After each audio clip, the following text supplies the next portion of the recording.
Hello everyone, today we are going to discuss our sixth lesson, that is natural regions. Okay, so let us start. There are differences in terms of landforms, climate, soil, etc. in different parts of the world. Obviously, आप अगर hilly region की बात करेंगे, जैसे for example हमारे India में Jammu and Kashmir, it is a hilly region. If we'll talk about the Rajasthan, it is a desert region. It is very hot region and dry region. Okay.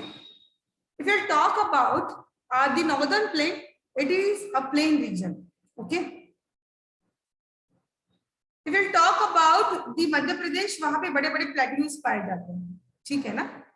तो हमारे जो अर्थ है वहां पे डिफरेंट टाइप्स ऑफ लैंडफॉर्म है. Somewhere we will see hills, somewhere we will see hills and mountains, somewhere we will see the plateaus, somewhere we will see the plains. Okay, somewhere we will see the deserts. तो आपको इतनी सारी landforms में जो है ये changes मिलेंगे, varieties मिलेंगी. ठीक है, कहीं पे हमको प्लेन्स भी दिख सकते हैं, प्लेट्यूज भी दिख सकते हैं, hill mountains, hilly regions, mountain region दिख सकते हैं. ओके, तो कहीं डेजर्ट रीजन भी पाए जाते हैं. तो there is a large differences in terms of landform. If we will talk about the climate, so suppose we just discuss the climate of the Himalayan region. ठीक है, तो हिमालयन रीजन का climate कैसे है? कोल्ड है, ठंडा है, वहां पे स्नो गिरता है. ठीक है, एंड उसका अगर एक्सट्रीम कंडीशन हम देखेंगे तो सबसे ज्यादा अगर हॉट तो राजस्थान डेजर्ट देखो, यहाँ का टेम्परेचर बहुत ही ज्यादा है ना डिफरेंसेस. प्लेन में थोड़ा सा टेम्परेचर कम ज्यादा हो सकता है. तो ये जो है हमको डिफरेंसेस जो है लैंडफॉर्म में, क्लाइमेट में, सॉइल में. अभी जो हमको जो है रेड कलर की सॉइल मिलती है कई जगह पे, कई जगह पे ब्लैक कलर की सॉइल मिलती है. ठीक है, तो ये जो डिफरेंसेस है, ठीक है, ये डिपेंड करता है कि वो सॉइल किस रॉक से बनी हुई है. ठीक है ना, अगर जो है रेड कलर के रॉक से वो अगर सॉइल बनी है तो obviously it will look red in colour. If it is made from the black colored rock, then it will have the black color. समझ में आया? So it depends कि यहाँ पे जो है हमको सारी वैरायटी मिलेंगी, चाहे वो क्लाइमेट हो, चाहे वो लैंडफॉर्म हो, चाहे वो सॉइल की बात हो. तो डिफरेंट पार्ट्स ऑफ वर्ल्ड में, अगर हम वर्ल्ड की बात करेंगे तो वर्ल्ड के डिफरेंट पार्ट्स में हमको ये जो वेरिएशन मिलेगा, डिफरेंसेस मिलेंगे in terms of climate, in terms of physiography, in terms of landform, in terms of soils. Okay, so these differences is mainly due to the availability of the sunlight and water in that region. मैंने आपको previous lectures में ही आपके साथ discuss किया है कि हमारे अर्थ का जो शेप है that is spherical in shape, and just because of this shape we are having so many actually seasons here. और जो हमारे यहाँ सीजन्स होता है, डे एंड नाइट होता है, that happen just because of the spherical shape of the earth. ये जो होता है, अगर ये शेप स्फेरिकल नहीं होता अर्थ का तो शायद हमको सीजन्स देखने के लिए नहीं मिलते थे. ठीक है, और इसी वजह से जो क्लाइमेट जो है एक प्लेस का दूसरे प्लेस का, जो रीजन का, वो जो हर एक रीजन का वो डिफर करता है कि वहां पे कितना सनलाइट जो है वो पास हो रहा है. हमने तो लास्ट लेक्चर में पहले ही पढ़ा है कि suppose this is the equator, ये हमारी अर्थ की ये इक्वेटर हो गया, आपको पता है. इक्वेटोरियल रीजन में जो है हमेशा सनलाइट जो है, ठीक है, वो स्ट्रेट गिरेगा.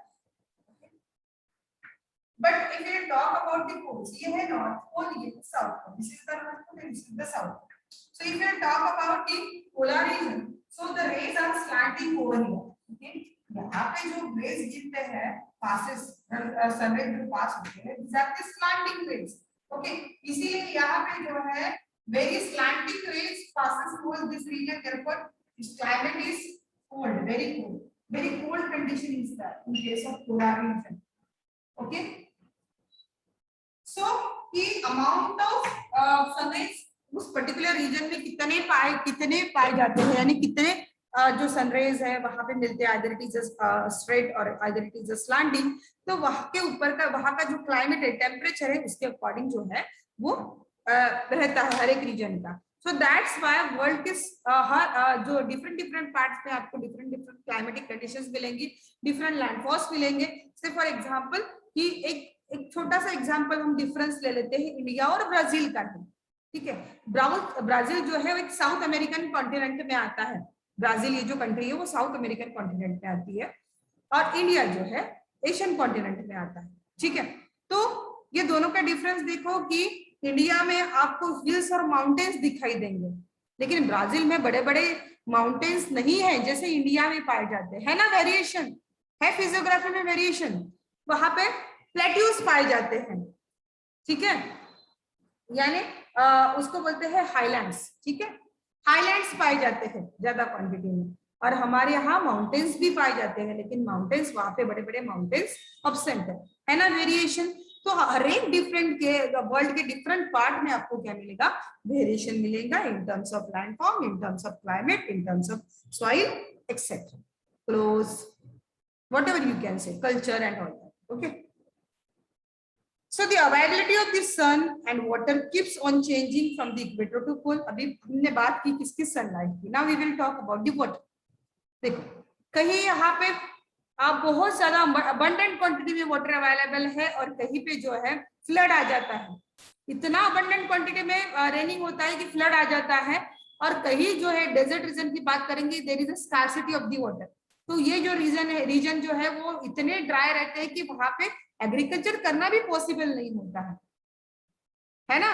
तो ये है कंडीशन। अगर वाटर ज्यादा अमाउंट में अवेलेबल है तो ऑब्वियसली वहां की कंडीशन भी क्या होंगी, अलग होंगी। अगर आपको सीधा रिलेशन है वाटर अवेलेबिलिटी का, if the water is available in greater amount obviously the agriculture will be flourish there। अगर एग्रीकल्चर फ्लरिश होता है तो उससे रिलेटेड इंडस्ट्रीज भी फ्लरिश होंगी, है ना। It is a chain, depend करता है। अगर वाटर ही नहीं होगा तो अगर वाटर की क्वांटिटी अगर लेस है तो वहां पे एग्रीकल्चर जो है पॉसिबल नहीं है, तो अदर ऑक्यूपेशंस वहां पे डेवलप होंगे, ठीक है ना। तो ये चेंजेस आपको ये जो डिफरेंसेस मिलेंगे वो किसके अकॉर्डिंग मिलेंगे, just according to the availability of the sunlight and water. Okay, so our differences in the landform, climate and soil greatly influence the flora and fauna and human life and give rise to variations in the biodiversity in the different parts of the world. अगर आप एक country का जो है एक vegetation या फिर wild life अगर कंसिडर करो तो आपको कुछ ना कुछ वैरायटी मिलेंगी। फॉर एग्जाम्पल ब्राजील का मकाऊ है और हमारे यहाँ का पैरट है, ठीक है। इन दोनों में आपको चेंजेस मिलेंगे, थोड़ी ज्यादा नहीं मिलेंगे लेकिन little bit changes are there. जो एनिमल्स पोलर रीजन में है मिलते हैं वो आपको प्लेन रीजन में नहीं पाए जाएंगे। जैसे वहां पे याक पाई जाती है तो वो एग जो है हमारे यहाँ हमारे महाराष्ट्र में सर्वाइव नहीं होंगी क्योंकि उसको आदत है किसकी, कोल्ड कंडीशन की।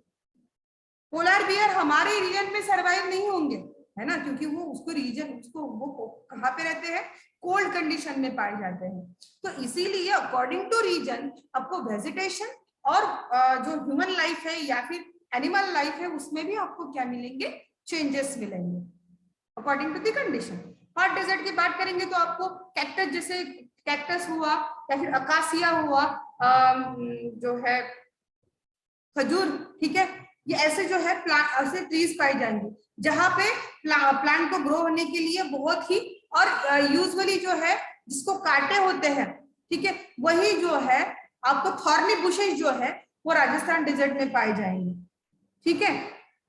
सो डिपेंड करता है कि वो रीजन का क्लाइमेट कैसा है, टेम्परेचर कितना है, अकॉर्डिंग टू दैट वहां पे वेजिटेशन और एनिमल लाइफ जो है वो पाया जाएगा। ओके, नाउ नेक्स्ट, तो obviously flora fauna human life वो वहां के क्लाइमेटिक कंडीशंस, वहां के फिजियोग्राफी उसके ऊपर डिफर करेगा, ठीक है।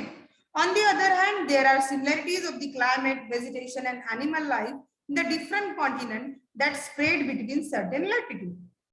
ऑब्वियसली आपको कुछ ना कुछ जो सिमिलरिटीज भी मिलेंगी वहां की क्लाइमेटिक कंडीशन की, वेजिटेशन की। अगर ऐसे कॉन्टिनेंट जो है वो एक सर्टेन लैटिट्यूड में सेपरेट हुए, आपको पता है जो पहले एक थ्योरी है कि हमारा जो एक लैंडमास था, जो अभी 7 कॉन्टिनेंट हम दिख रहे हैं ना, कि एक कंप्लीट लैंडमास था, उसे कहते हैं हम पैंजिया। ये जो एक कंबाइंड लैंडमास था पैंजिया, और ये जो पूरा लैंडमास है वो थेसिस नाम के सी से कवर्ड था। ठीक है। लेकिन कुछ सालों बाद इसमें जो है आपको पता है कि अर्थ जो है वो टेक्टोनिक प्लेट से बनी हुई थी, इसमें जो है मूवमेंट स्टार्ट हो गए और धीरे धीरे ये जो लैंड मास है वो सेपरेट होते गया। तो एक जो टफिस था वो 5 ओशन में कन्वर्ट हो गया और एक जो कंप्लीट लैंड मास था that is called as the Pangaea, वो पूरा 7 कॉन्टिनेंट में कन्वर्ट हो गया। समझ में आया आपको? तो जो एक जिसका रिलेशन यानी एक सर्टेन लैटिट्यूड पे वो जो अगर 2 कॉन्टिनेंट जो है वो जुड़े हुए हैं तो आपको जो है जो सिमिलैरिटीज भी मिलेंगी उस 2 कॉन्टिनेंट में, चाहे वो क्लाइमेट हो, चाहे वो वेजिटेशन हो, या चाहे वो फिर एनिमल लाइफ हो, आपको कुछ ना कुछ सिमिलैरिटी जरूर मिलेंगी क्योंकि ये जो है ना वो ये सारे 7 कॉन्टिनेंट बने हैं ना, ये कि कंप्लीट लैंड मास था, तो आपको सिमिलैरिटीज जरूर मिलेंगी। ठीक है। These similarities stand out as a distinctive feature of these regions, and as these regions stand out on the basis of the natural factor, they are called natural regions. Why there? We are going to discuss, we are just discussing the natural region. So what is the definition of the natural region? Okay. The similarities stand out as a distinctive feature of this region, and as these regions stand out on the basis of the natural factors. ये सारे regions किसके ऊपर depend है? Natural factors के ऊपर depend है, तो that are called as the natural regions. Okay, so the natural environment of such regions affect the living world including the human beings, and the entire land area on the earth can be divided into these natural regions. Okay, और इसी वजह से जो है पूरा हमारा जो entire जो लैंड है, ठीक है, अर्थ का, ठीक है, that is divided into a natural regions, और उसका डिस्ट्रीब्यूशन है वो नेचुरल रीजन्स कितने पार्ट में डिस्ट्रीब्यूट किए गए हैं, that we are going to discuss in this lesson, the natural regions. Okay, so let us start the first one. You can see here in this page, okay, these are the natural regions, okay. First is tundra, then taiga, then grasslands, okay, you will just see here, then hot deserts, then this is the grassland of Sudan type, okay, then equatorial regions. So these are the regions, these are the different natural regions. So let us discuss the first one, tundra region. Okay, so location and extent is given here and climate is also given here. It is with you. Just go through this actually the table and see for the characteristics. So location कितना है? Between 65 degree to 90 degree. That means 23 degree पे Tropic of Cancer और Tropic of Capricorn. तो और उसके ऊपर जो होता है वो है Arctic circle. Arctic circle 66 degree and 30 minutes के वहां पे स्टार्ट होता है। तो ये आर्कटिक सर्कल के जो है और अंटार्कटिक सर्कल के जो है वो ऊपर रहेंगे, है ना, 65 डिग्री टू 90 डिग्री, और 90 डिग्री ये पोलर रीजन है, ठीक है ना। तो ये जो रीजन है वो 65 डिग्री टू 90 डिग्री पैरेलल्स में पाया जाता है। और कौन से जो है कंट्रीज जो है यहाँ पे पाई जाती है? Greenland, north Canada, north Europe and north Asia, इस रीजन में पाए जाते हैं। अब इसके क्लाइमेटिक कंडीशंस क्या है? मीन समर टेम्परेचर कितना होता है? 10 डिग्री सेल्सियस। मैंने बोला कि आपको ये पोलर यानी arctic circle and polar region, north polar, north pole या फिर antarctic region and south pole या इस रीजन में पाया जाता है। तो ऑब्वियसली यहाँ पे समर टेम्परेचर क्या होगा? कम रहेगा, that is 10 degree Celsius. Mean winter temperature approximately -20 degree to -30 degree Celsius. Mean annual rainfall कितना है? 25 to 300 mm. आपको पता है रेनफॉल जो है वो मिलीमीटर यानी mm में काउंट किया जाता है, ये इसका यूनिट है। And very cold climate is present here. Obviously, it is a polar region. यहाँ का क्लाइमेट जो है बहुत ही कोल्ड होगा। Okay. Now we will talk about the natural vegetation present here. So natural vegetation यहाँ पे क्या क्या पाया जाता है? Short lived vegetal life. Obviously यहाँ पे स्नोई रीजन है, ये बर्फ हमेशा पड़ता रहता है, गिरता रहता है। तो यहाँ पे अगर यहाँ पे पर्टिकुलर कुछ टाइप के ही आपको वेजिटेशन मिलेगा और वो जो होगा वो समर में पाया जाएगा। ऑब्वियसली जब समर होता है तो समर सीजन में 10 डिग्री सेल्सियस जब रहेगा यहाँ पे, तो ही यहाँ पे किसकी ग्रोथ होंगी? प्लांट्स की, क्योंकि प्लांट्स की ग्रोथ के लिए सनलाइट बहुत इंपॉर्टेंट रोल प्ले करता है। तो समर सीजन में यहाँ पे शॉर्ट लिव वेजिटेबल लाइफ आपको देखने के लिए मिलेगी। उसी के साथ साथ short grasses, small shrubs, flowers, lichens, sorry lichens and mosses, ठीक है, ये यहाँ पे पाई जाती है। Okay, now we will talk about the animal life. So caribou, reindeer, polar bear, foxes, walrus and seal, these kind of animals are present here, and characteristic of these animals that these animals are having the soft and thick fur. Okay, ये animal के ऊपर हुआ फर क्यों होता है? ये animal फरी क्यों रहेंगे?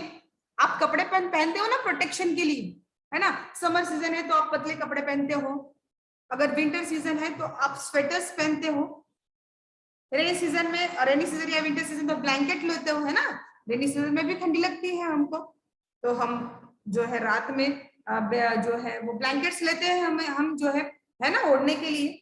तब पूछाओ ये एनिमल्स के लिए कोई कपड़े बनाता है क्या, या गॉड उनको कपड़े प्रोवाइड करता है क्या?